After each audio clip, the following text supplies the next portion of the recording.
Dans l'extraordinaire enclave biscayenne de l'embouchure de la Ria du Nervión se trouve la noble ville de Portugalete.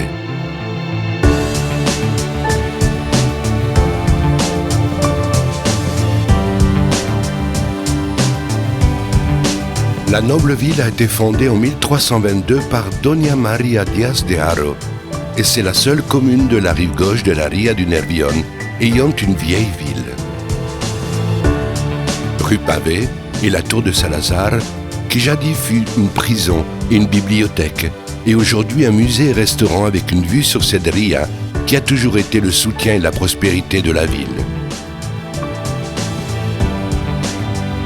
Et comme dans tous les villages du Moyen-Âge, il était habituel de construire une église pour protéger l'âme de ses habitants.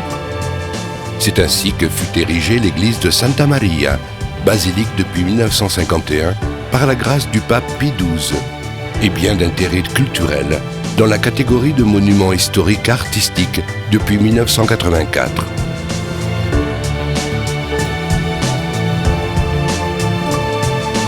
Mais Portugalete est bien plus. Déjà au XIXe siècle, elle prit de l'importance grâce à sa situation côtière et au fait d'abriter le pont transbordeur Biscaye, plus connu sous le nom de Puente Colgante.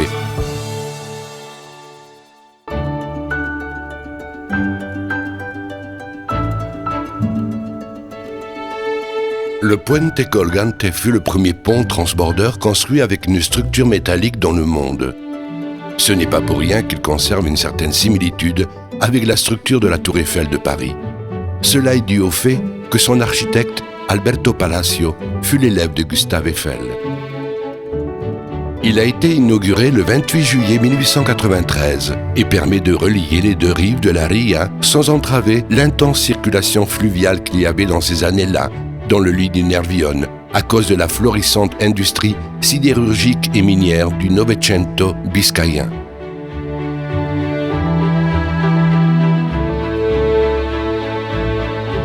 Le 13 juin 2006, il fut classé patrimoine de l'humanité par l'UNESCO.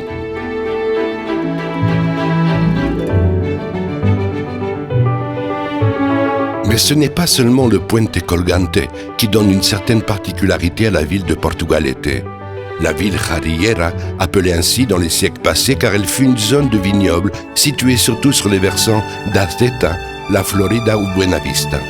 Et c'est qu'en plus, ce parc d'Azeta est la route obligée des étapes qui appartiennent au chemin du Nord, celui qui passe par la côte, depuis la frontière française jusqu'à Santiago de Compostelle. C'est aussi la route empruntée par le train qui relie à la ville avec Bilbao en premier et avec le reste de l'Espagne ensuite. De ce chemin de fer est conservée l'ancienne gare de la Canilla. À côté se trouve Rialia, le musée de l'industrie où nous pouvons voir l'importance du passé industriel de la région. Et pour les pas fatigués des marcheurs, l'auberge des pèlerins est le lieu de repos idéal.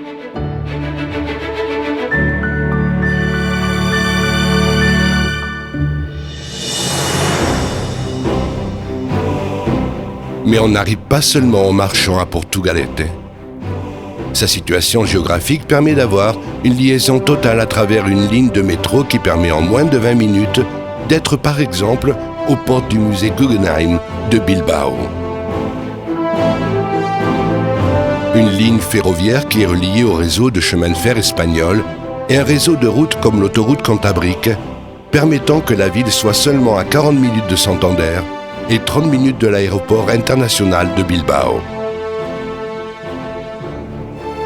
Sa situation sur l'embouchure de la Ria permet également de voir l'arrivée des ferries au port de Getxo.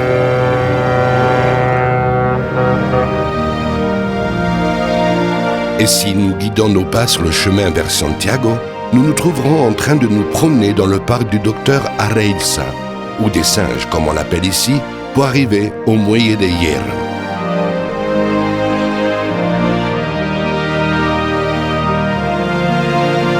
Inaugurée en 1887, sa construction représenta l'étape définitive pour la navigabilité de la Ria et elle est complétée par le maréomètre qui, depuis 1883, donne la prévision sur l'état de la mer si l'on veut naviguer dans les eaux de la mer Cantabrique.